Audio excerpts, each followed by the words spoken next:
오늘 또 그대의 최고의 날입니다. 임은미 선교사 묵상입니다. 2020년 8월 16일 주일. 최고의 날. 나에 대하여 사람들은 무엇라 말하는가? 룻기 2장. 오늘 또 전도수기 하나 먼저 올린다. 전도용 마스크 잘 사용하고 있습니다. 아이들 방학 중에 불필요한 물건 당근마켓에 팔고 동네 중고 파는 사이트예요. 만나서 물건 팔고 마스크로 전도하고 필요한 물건도 중고로 사러 갔다가 마스크로 전도하고 만나는 사람이 워낙 없으니 이렇게라도 주님 아이디어를 주셔가지고 차 타고 지나가다 공사판 쉬고 계신 분들 잠깐 서서 마스크 전해드리고 다리 밑에 쉬고 계시는 분들 휴가 갔을 때도 낚시 미끼 사러 갔다가 전도하고 리조트 나오면서 방 청소하시는 분도 팁과 함께 마스크 드리고 자가 차량 이동이 많아서 차를 세워야 하는 번거로움이 있지만 그전엔 절대로 생각할 수 없었던 일인데 운전하며 길 다니는 사람들까지 신경 쓰게 될 줄이야. 비가 엄청 쏟아지던 날 차를 타고 가는데 폐품 수집하시는 할아버지 발견. 도와야겠다고 생각이 들어서 우산도 안 쓰시고 폐품을 모아서 끌고 가시던 할아버지. 발도 불편하신지 잘 걷지도 못하시는 분이 힘들게 가고 계셔서 도와드리고 전도도 하고 마침 남편이 있었어요. 남편이 내려서 도와드리고 비록 아들들과 남편이 홀딱 비에 젖었지만 급히 전도하고 용돈 드리고 소소한 감동과 뿌듯함까지 아이들도 얼마나 기뻐하고 좋아하던지 삶의 큰 변화는 아니지만 길을 나설 때 항상 준비하고 다짐하며 나가게 됩니다.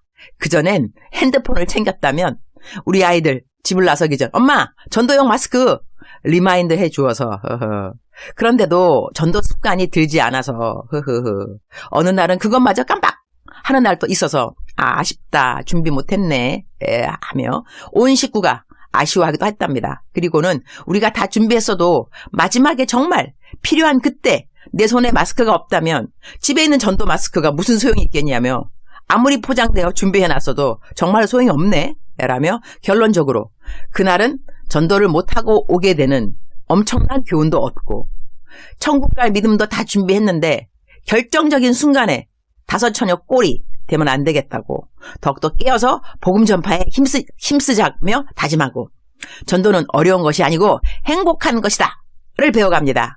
온 가족이 배워갑니다. 감사합니다. 선교사님. 룻기 2장 11절.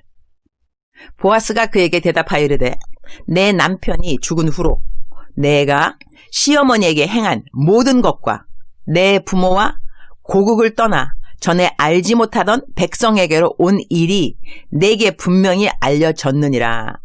Boaz replied, I've been told all about what you have done for your mother-in-law since the death of your husband, how you left your father and mother and your homeland and came to live with the people you did not know before.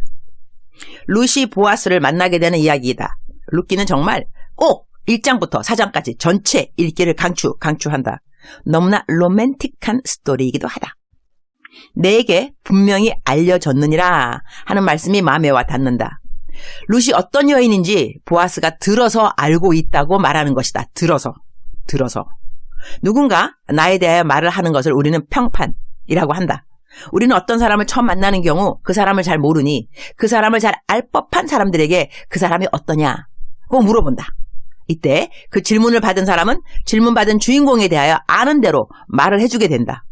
이런 것을 바로 평판이라고 하는데 누가 나에 대하여 물어보면 사람들은 나에 대하여 어떤 말을 할까? 어떤 평판이 나에 대한 평판일까? 어제 아프리카에 있는 우리 여의도 순복음교회 선교사들 단체 카톡방에 너무나도 예상하지 않았던 문자가 떴다. 탄자니아에 있는 싱글 여자 선교사님이 소천했다는 것이다. 그 선교사님은 탄자니아에서 케냐를 방문할 때면 우리 집에서 자주 묵었던 선교사님이다. 우리 딸 수진이는 그 선교사님을 이모라고 부르면서 자랐다. 나이는 이제 60이 좀 넘은 그 선교사님이 어제 소천했다는 소식.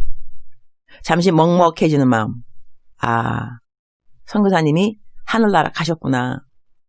아직도 그 선교사님이 어떻게 죽었는지 확실한 이유를 모른다. 혼자 아프다가 아무에게도 연락도 못하고 그냥 천국에 가신 건지. 한 사람이 이 땅을 떠나고 난 이후 사람들은 그 사람에 대하여 어떤 말을 하게 되는가? 그리고 과연 얼마만큼 그 한 사람이 이 땅을 떠난 것을 사람들은 슬퍼하게 되는 걸까? 그리고 그렇게 되는 이유가 무엇일까? 왜 어떤 이의 죽음은 안타깝고 왜 어떤 이의 죽음은 그렇구나. 이렇게만 생각하고 넘어가게 되는 걸까? 성경은 사람에게 죽는 것은 정한 것이요. 그 이후에는 심판이 있으리니 라는 말씀을 주셨다. 나는 어떻게 이 땅에서 살다가 이 땅을 떠나게 되며 이 땅에 있을 때 사람들은 나에 대하여 무엇라고 말을 하며 내가 죽고 난 다음에는 사람들은 나에 대하여 무슨 말을 할까?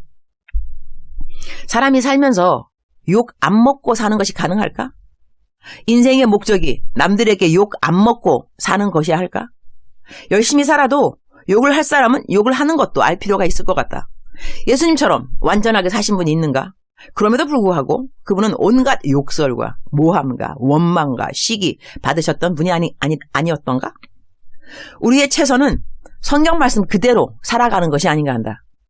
성경 말씀 그대로 살아가는데도 핍박과 모함을 당한다면 그때는 그냥 나는 날이 갈수록 예수님을 더 닮아가는가 보다 라고 위로함도 필요한 것 같다.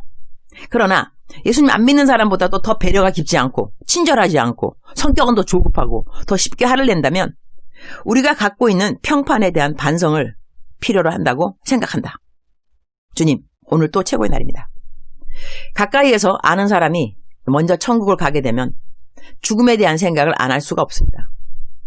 내가 이 땅에서 호흡이 다하는 날까지 어떤 사람으로 살아가야 하는지 오늘 또 성경 말씀대로 살기를 힘쓰기 원합니다.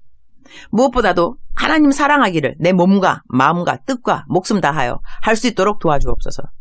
내가 받는 평판 중 좋지 못한 부분은 고쳐나가도록 도와주옵소서. 그러나 나의 평판이 좋지 않으면 좋지 않은 대로 또 주님은 참아주시고 기다려주시니 그것이 또한 얼마나 감사한 일인지요. 내일이면 미국으로 떠나는 멘티 미셸을 만나 오후에는 멘토링을 해주려고 합니다. 어쩌면 얼굴과 얼굴을 대하고는 마지막 멘토링이 될 수도 있겠으니 미셸에게 해줄 수 있는 가장 멋진 마지막 멘토링이 무엇인지 주님 지혜를 주옵소서. 주님 사랑합니다. 주님 감사합니다. 오늘도 우리 주님 저를 보시면서 하루 종일 기쁘시면 참 좋겠습니다. 사랑하는 그대여, 사랑하는 그대여, 사랑하는 그대여. 오늘은 너무나도 좋고 거룩한 주일입니다. 교회 가서 예배 드릴 수 있으면 더 좋겠지만 그렇지 못한다면 인터넷 집에서라도 예배를 드리는 그대 되기를. 예배 드릴 때는 마치 교회 가는 것처럼 그렇게 옷을 예쁘게 입는 것도 중요하지 않을까요? 그냥 집에서 아무 옷이나 입고 그냥 예배당에 가지는 우리 않지 않나요? 예배당에 갈 때는 우리가 예쁜 옷 입고 멋도 좀 부리고 그리고 성전을 가듯이 사정에 의하여 인터넷 옷으로 예배를 드린다 할지라도 예쁜 옷을 입고 가지런히 앉아서 마치 교회에서 그 예배당 의자에서 예배를 드리는 것처럼 그렇게 하면 좋을 것 같습니다. 사랑하는 그대여, 사랑하는 그대여, 그대의 평판은 어떠한지요? 사람들은 그대에 대해서 물어보면 무엇라고 말을 할까요? 예수님 믿는 사람들은 평판도 참 중요합니다. 우리 요즘 룻기를 가지고 묵상하고 있는데 룻기에 나오는 룻, 평판이 좋은 여인이었습니다.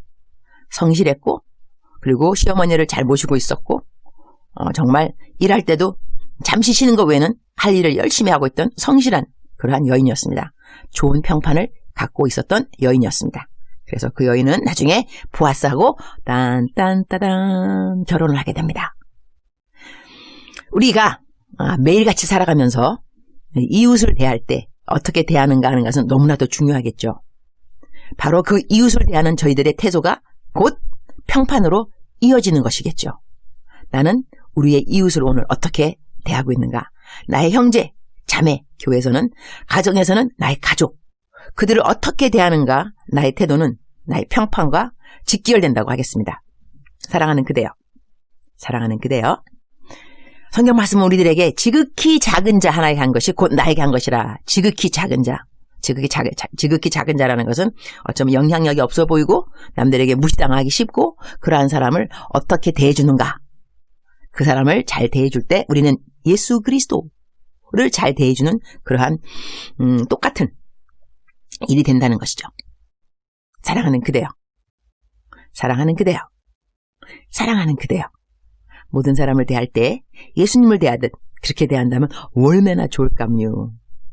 그렇게 되는 것이 쉽지 않다 하더라도 천리길도 한 걸음부터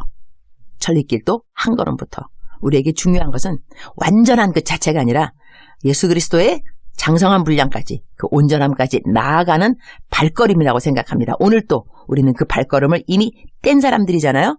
천리길도 한 걸음부터 우리는 천리길 옛날에 한 걸음 뛰지 않았나?